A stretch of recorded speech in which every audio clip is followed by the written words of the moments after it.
The sun rose quietly over the village, casting long golden lines across the fields. The farmer, a man in his late 50s, stood beside his cart as he had done for decades. His back was bent, not just from the weight of the harvests, but from years of toil that seemed to demand more than they ever gave in return. Every wrinkle on his face carried a story of labor, of waiting for rain, of losing crops, of starting over.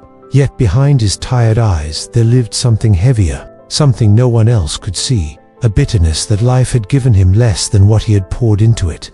The cart, his oldest companion, had carried everything for him over the years: sacks of grain, bundles of wood, even his children when they were small. But on this day, when he needed it most, the cart betrayed him.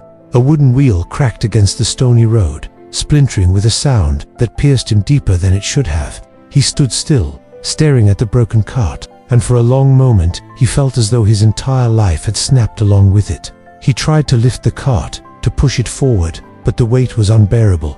The road stretched empty before him, and each attempt to move the load left him weaker. Passers-by glanced his way, yet no one stopped. Some were busy, some pretended not to notice, and others feared that helping him would delay their own tasks. With every silent refusal, the farmer's chest tightened. He thought of how much he had given to the land, to the people around him, and yet in this moment, when he needed even the smallest hand, he was left standing alone.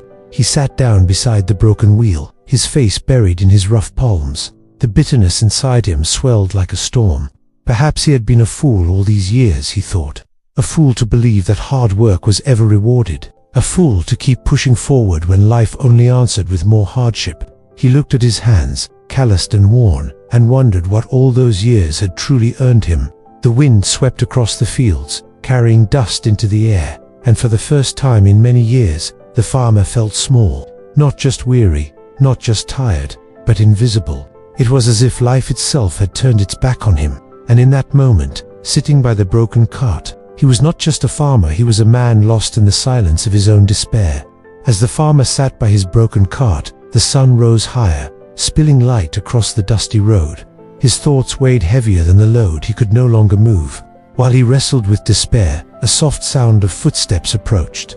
A wandering monk, dressed in a simple robe, paused at the sight of the man and his broken cart. The monk did not ask what had happened. He simply stood for a moment, gazing at the broken wheel, then at the farmer's tired face. With a voice as calm as the breeze, he said only one sentence: "Even a broken cart can still carry lessons." Then he walked on, leaving behind a trail of silence.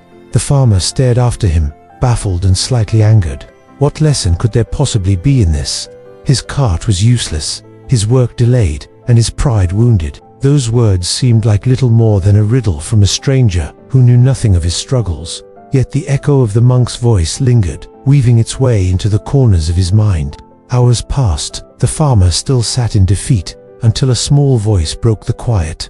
A child from the village, no more than 10, approached with a small bundle of food. She placed it gently beside him and said, "I saw you were alone, so I thought you might be hungry." Her words were plain, her acts simple, yet they pierced him more deeply than the broken wheel had.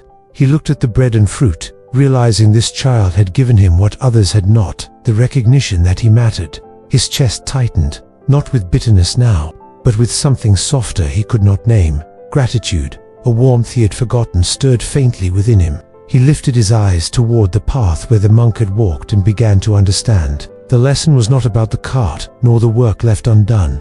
It was about seeing the quiet moments of kindness that still existed, even when the world seemed indifferent. The broken cart had forced him to stop, and in that pause, life had placed a small teacher before him, not with grand speeches, but with bread held in tiny hands. The farmer ate slowly, each bite carrying a weight of reflection. For the first time in many years, he felt that perhaps life had not abandoned him.